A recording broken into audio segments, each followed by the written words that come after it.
I'm Aurora Fane. So the pair of you decided my wife's ballroom was not good enough to raise money for your charity. HBO's already greenlit Season 4, and why not? The Gilded Age is on a hot streak. For the fourth week in a row, the show's pulled in more viewers than the week before.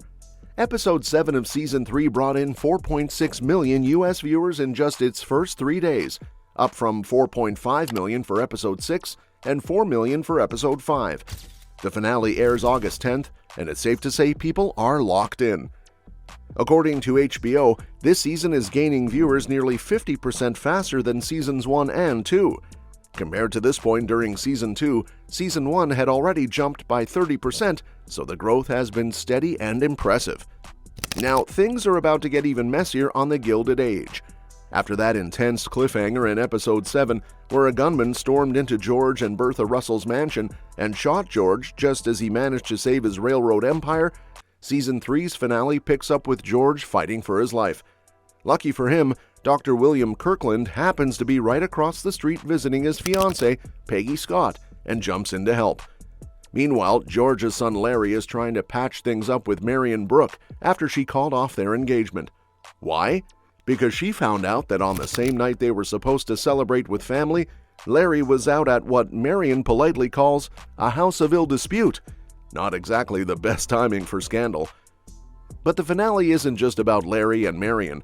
There's plenty of emotional fallout and romantic chaos ahead.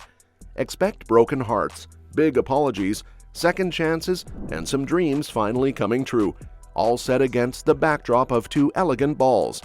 One's for the elite white society in New York, and the other for the black elite in Newport, Rhode Island. The theme tying it all together? Trust.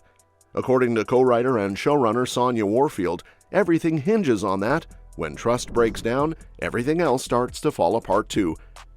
Peggy's love life also takes a hit. Just as she's ready to open up to William about her annulled marriage and the child she was told had died, his mother Elizabeth, played by Felicia Rashad, swoops in and drops the bombshell first. William had no idea, and it's a major blow. Warfield says Peggy was going to tell him herself, and the whole thing just breaks your heart. It's a huge test for their relationship, and definitely not the only one in this finale. The finale for The Gilded Age Season 3 is pulling out all the stops: 2 lavish balls, surprise romances, social shakeups, and some major character twists. Bertha Russell has officially taken the crown from Mrs. Astor and now hosts the must-attend Newport Ball. And this year's got extra sparkle with the Duke and Duchess of Buckingham in attendance, aka Gladys Russell and her husband Hector. Sure, their marriage started off as a business deal. Bertha wanted status, Hector needed money, but somehow love is starting to bloom. A big part of that is thanks to Bertha, who flew to England to help her daughter find her footing. She gave Gladys the confidence to ask the tough questions about Hector's estate, and even stood up to his bossy sister. Bertha also continues to shake up the rules of high society. She supports including women at the gala who've been pushed out because of scandal, even when they weren't to blame. It's a bold move that challenges the old guard. Romance is in the air everywhere. Marion's closeted cousin Oscar Van Rhijn is still mourning the loss of his closest male companion, John, but takes a bold step of his own. At the ball, he makes a surprising proposal to a rich widow, one who's hiding a pretty big secret herself, and it involves the cozy countryside cottage John left him. Agnes Van Rhijn, the queen of old money snobbery, gets a historical honor she never expected, while her sister Ada, now widowed and wealthy, starts gaining more respect at home.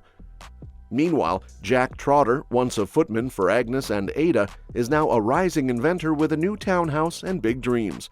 He's trying to level up without losing himself, but the pressure's on. Will he leave behind Bridget, the servant he's long had feelings for, in favor of someone more socially acceptable? We'll see if he can climb the ladder without turning cold like some others have. And the Russells? They're in for a sweet surprise, followed by a major bombshell for Bertha in the final moments. Whatever it is, it sounds like it'll shake her world when the show returns.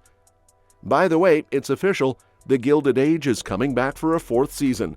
HBO confirmed the renewal on July 28th, with drama chief Francesco Orsi giving a big shout-out to Julian Fellowes, yep, the same guy behind Downton Abbey, for crafting yet another addictive series. this time set in the high-stakes world of 1880s New York. With a powerhouse cast including Carrie Coon, Christine Baranski, Audra McDonald, and Cynthia Nixon, it's no surprise fans are hooked. The show's been on a ratings roll, consistently topping its own viewership records every week. Variety even reported that audiences aren't the only ones eager for more. HBO is just as excited. We're delighted to continue exploring these characters' grand ambitions for what we promise will be a thrilling fourth season, Orsi said in her statement. As for when Season 4 will hit our screens, that's still up in the air. Season 3 is wrapping up on August 10th, and there's no set premiere date yet for the next chapter. While Seasons 1 and 2 aired in the fall and winter of 2022 and 2023, Season 3 kicked off in June 2025. With its summer run turning into a big success, HBO might stick with that timing again, depending on how fast production moves. As for the cast, HBO hasn't confirmed the Season 4 cast yet, but odds are we'll see many familiar faces return. The current lineup is packed with major talent, from stage legends to rising stars, and Season 3 introduced even more characters fans are hoping stick around.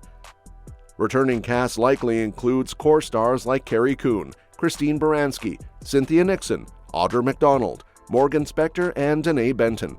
Louisa Jacobson, Meryl Streep's youngest daughter, continues to anchor the younger storylines as Marion Brook, while Harry Richardson, Taissa Farmiga, and Blake Ritson round out the next generation.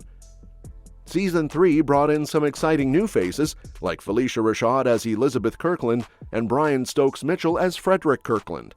Both made strong impressions and are expected to play bigger roles moving forward. Beyond the main cast, The Gilded Age boasts a huge ensemble, including Donna Murphy, Deborah Monk, Nathan Lane, Andrea Martin, Ben Lamb, Kelly O'Hara, Patrick Page, and many others. With so many intersecting storylines, it's likely most of the cast will return, unless their characters met a dramatic end in the Season 3 finale. We'll have to wait for official word from HBO, but based on how the show has evolved, Season 4 should bring a good mix of returning favorites and maybe even a few new Society players to shake things up. Now, hold on, don't rush past Gladys Russell just yet. One of the biggest jaw-droppers in Season 3 was definitely what went down with Gladys, played by Taissa Farmiga. Well, that's it for today. What do you think will be the biggest shock in Season 4? Will Bertha's world turn upside down, or will someone else steal the spotlight? Drop your theories in the comments below. And don't forget to hit that subscribe button so you don't miss any updates on The Gilded Age and all the other buzzworthy shows and movies coming your way. Catch you in the next one.